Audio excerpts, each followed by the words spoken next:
All right, diving in today, getting ready to explore some pretty fascinating connections between abstract logic and really cutting-edge science, that area where those two kind of meet. And it's a deep dive, so let's get right into it. We're going to be looking specifically at, the link between the work of Kurt Gödel, and I'm sure a lot of you are familiar with him, but modern quantum technology. And guiding us through this, we've got this essay, Kurt Gödel, Logik, Pionier und Einfluss auf die Quantenphysik by Jorgo Schneeppert.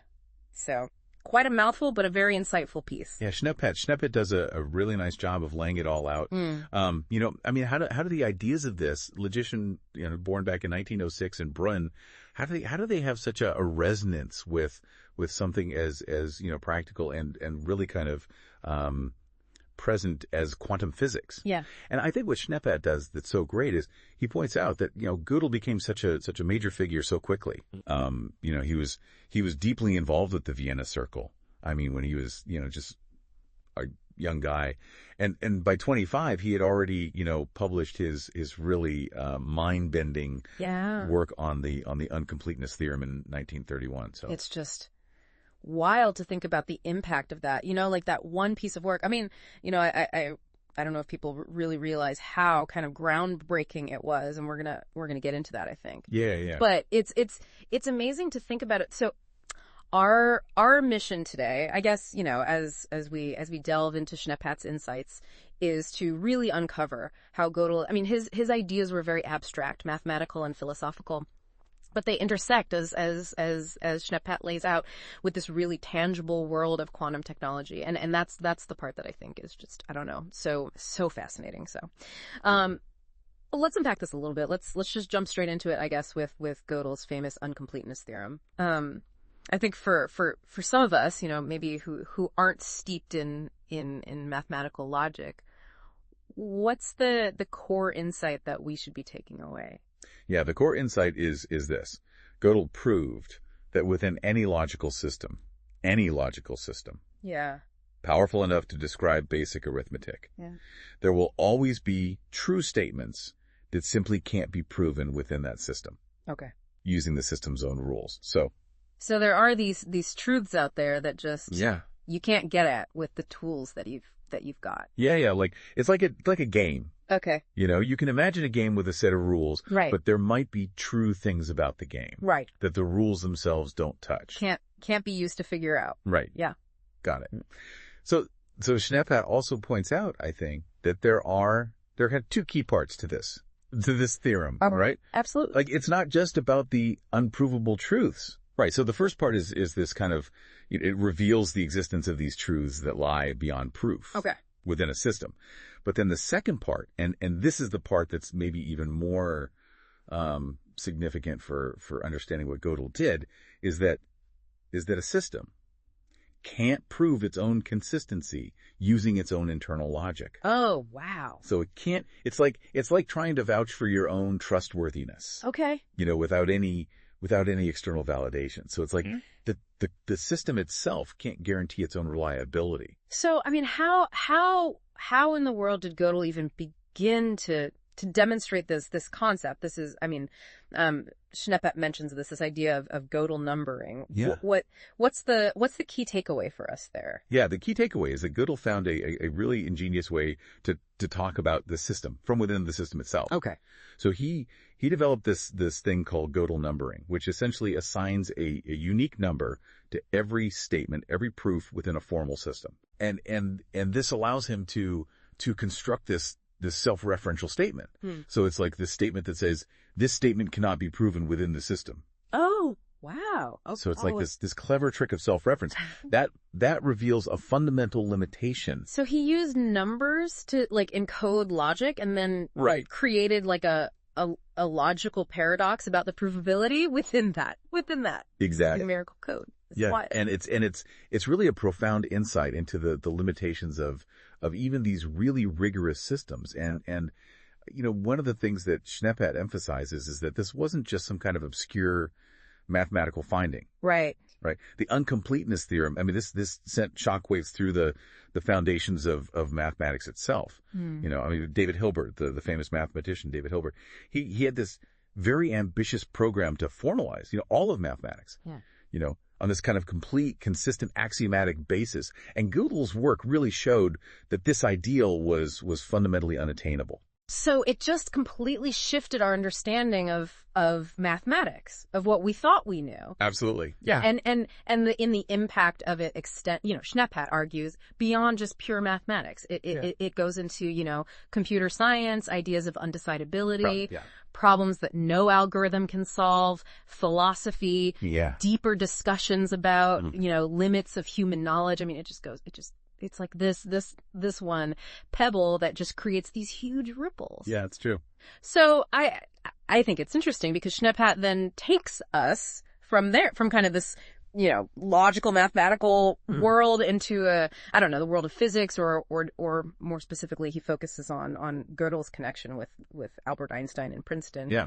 And I mean, it's wild to imagine these two giants of thought, of science, exchanging ideas. It's an incredible partnership that they had. I mean, just intellectually. I mean, Einstein, he had this just groundbreaking work on general relativity. And really what was so fascinating for Gödel was the implications of relativity for the structure of space and time. Okay. So, that really led Gödel to start exploring the very nature of time. Yeah. Within Einstein's framework. I see. So he's taking Einstein's ideas and he's sort of he's kind of playing with them. Yeah. Absolutely. Yeah. And so I mean, this exploration leads to this now famous, I guess, Gödel'sche Universum, as Schneppat refers to it. Right. So I mean, what's the core idea that we should be taking away about this model? Yeah, the core idea is that Gödel, using Einstein's own equations for general relativity, he conceived of a rotating universe, where theoretically time travel might be possible. Okay. And this arises because of something called closed time-like curves. So you can imagine paths through space-time that loop back on themselves. Okay.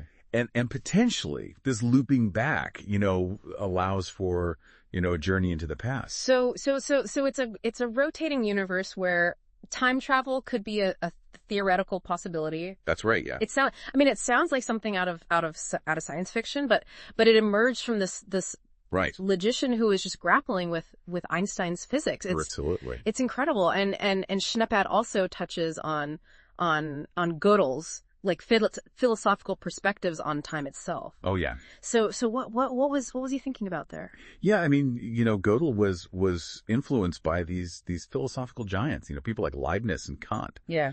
And he kind of leaned towards this view that our everyday experience of time, as this kind of linear progression from past to present to future, that might actually be an illusion. Okay. That it's a construct of our human consciousness rather than some fundamental property of reality itself. So that time as we experience it is not necessarily right. The truth of the matter. Yeah. And this very abstract perspective on time seems to kind of set the stage for some I don't know, surprising parallels with this world of quantum mechanics. Yeah. Which is the next kind of fascinating area that Schneppat delves into. Yeah, absolutely. Schneppat does a great job of drawing this really compelling comparison between, the incompleteness that Gödel found in mathematics and the indeterminacy that you find in quantum physics. Right. And most notably, you find it through Heisenberg's uncertainty principle. Right. So, I mean, for those of us who aren't, quantum physicists or whatever, can you give us the essential insight into the uncertainty principle and how it brings about this indeterminacy at the quantum level? Yeah. So, I mean, the essential insight is that the uncertainty principle, what it reveals is this fundamental limit to how precisely we can know certain pairs of properties. Okay. Of a quantum system. Yeah. So classic example is the position and the momentum. Okay. Of a particle.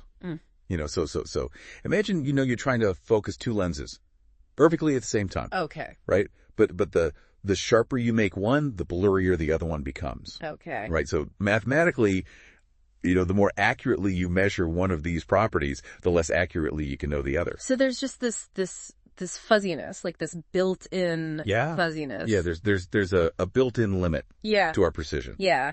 And Schneppat suggests that there's this philosophical, echo between this and Gödel's work. So what's the connection there for us? Yeah, the connection is that both Gödel's theorem and the uncertainty principle, they both challenge this classical idea that we have of absolute determinability. All right. So Gödel showed us that there are limits to what can be proven within a system. Okay. Within a logical system. And Heisenberg, with the uncertainty principle, he demonstrated that there are these limits to what we can know about a physical system. Okay. And both of them, they raise these really profound questions about the inherent boundaries of human knowledge. Right. And our ability to really fully describe reality. It's so fascinating. So this leads us to this idea of quantum logic. Right. Which Schneppat introduces as this potential alternative to our standard kind of, I guess, classical logic. Yeah. So how does this connect back to Gödel's line of thinking? Yeah. So the way this connects is that quantum logic really emerged as this attempt to better understand and formalize the non-deterministic nature of quantum mechanics. Okay. So this was pioneered by Gerrit Birkhoff and John von Neumann. And it's built upon this mathematical framework of Hilbert spaces. You can think of a Hilbert space as this multidimensional space that lets you represent all these different possible states of a quantum system. And I think what's really relevant from Schneppat's perspective is that quantum logic can really be seen as an extension of this idea of Gödel's. Okay. That our fundamental logical structures. Yeah. That we use to think about the world might need to evolve. Okay. We need to adapt. When we encounter these new and surprising aspects of reality, like the quantum world. Okay. Classical logic, where it's, really strict true-false rules. Yeah. Doesn't always neatly fit the probabilistic, interconnected nature of quantum phenomena. Okay. So the logic itself may need to kind of bend a little bit. Yeah. To accommodate the strangeness of quantum mechanics. Yeah. I mean, that's the idea. That's wild. And Schneppat highlights this violation of what's called the distributivity law in quantum logic as a key difference from classical logic. Right. So, I mean, why is that significant for us? Yeah. So, I mean, what that violation means, this violation of the distributivity law, it means that some of the basic logical rules that we take for granted in our everyday thinking, rules about how, and or interact. Right. They don't necessarily hold true. Okay. When we're dealing with quantum systems.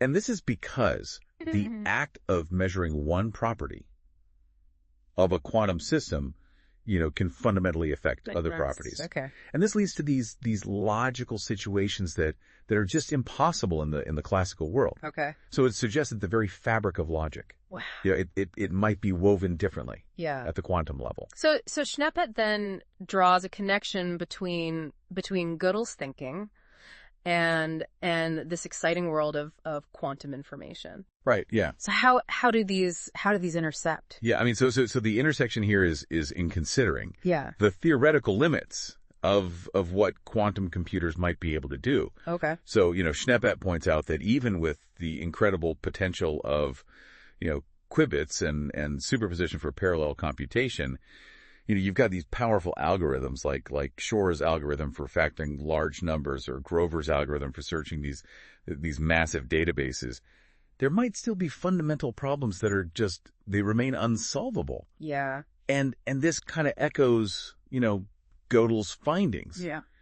About these inherent limitations within mathematical systems. Yeah. So there might just be these hard limits on what's computable. Right. Yeah. Regardless of how advanced our technology that's right. becomes. So Schneppat also explores some potential practical applications of Gödel's abstract ideas in this very concrete realm of quantum technology. Right. So this is where it starts to get really interesting, I think. Yeah. So what are some of those? Yeah. So one of the things Schneppat suggests is that these Gödel numbers, this ingenious tool that Gödel used to encode logic within his proof of the incompleteness theorem, they could inspire more efficient ways of encoding and processing information in quantum algorithms. Okay. So you can imagine using these unique numerical representations to analyze really complex, logical and mathematical structures Right. within a quantum computer, in a much more streamlined way. Yeah. It's almost like Gödel's ideas provide this new way of thinking about how to even do computation. That's right. Yeah. Within that quantum world. So yeah. And Schneppat also mentions this really crucial area of quantum safe cryptography. Oh yeah. So how might Gödel's work be relevant there? Yeah. So the relevance there is in the inherent properties of incompleteness and algorithmic unpredictability. Okay. Things that are very central to Gödel's work.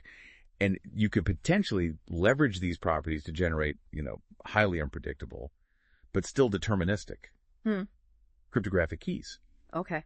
And these keys would be resistant to attack, even from powerful quantum computers. So this could be a way of making our digital world more secure. That's right. Yeah. Even in the face of these new quantum technologies that are coming online. That's right. Yeah. And there's this philosophical angle here too, right? Yeah. With the security of quantum key distribution protocols like BB84, which Schneppat points out. So what's the connection there? Yeah. So the connection there is that Gödel's philosophical insights into the fundamental limits of knowledge. Yeah. They resonate with the theoretical security of these protocols. Right.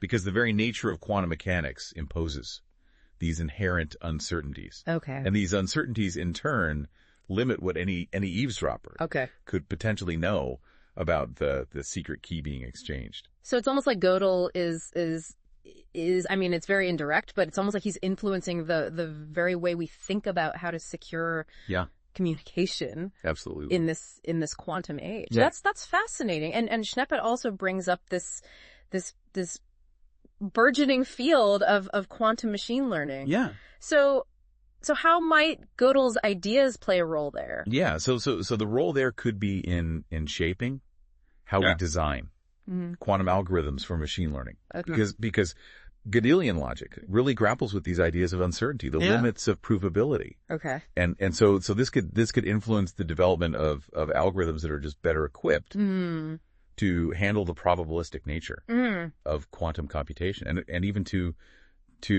identify problems that might be fundamentally unsolvable. Okay. For quantum machine learning approaches. So quantum machine learning might not just be about achieving greater speed and computational power. Right. It might be about developing this deeper understanding of its own inherent limitations. Absolutely. Yeah. Thanks in part to Gödel. Yeah. And Schneppat even hints at broader implications for machine learning as a whole. So what's the takeaway there for us? Yeah, the takeaway is that these fundamental boundaries to provability, to predictability, that Gödel identified, they might just be a persistent feature of computation itself, whether we're talking about classical computers or quantum computers for machine learning. And research in quantum machine learning, it might evolve to specifically account for these inherent limits. That's really interesting. So now Schneppat also raises some important challenges and criticisms regarding the direct application of Gödel's ideas to quantum systems. Right. So I think it's important for us to get a balanced understanding here. What are some of those points of caution? Yeah, so I think the most important thing is to understand that mathematical systems and physical systems, they operate on different foundations. Okay. Right. So mathematics is built on these axioms. Okay. Whereas physics is grounded in physical principles and observations. Right.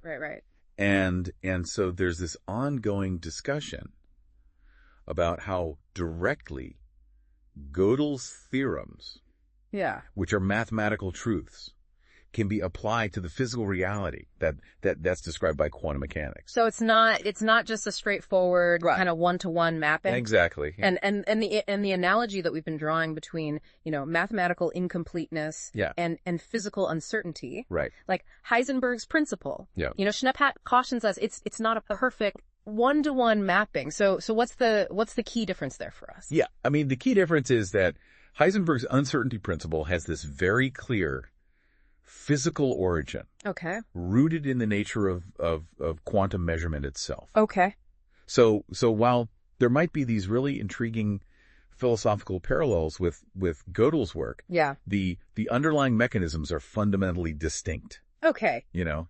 And Schneeberg also points out, I think, that some in the scientific community, express caution, arguing that Gödel's theorems they're purely mathematical, Right?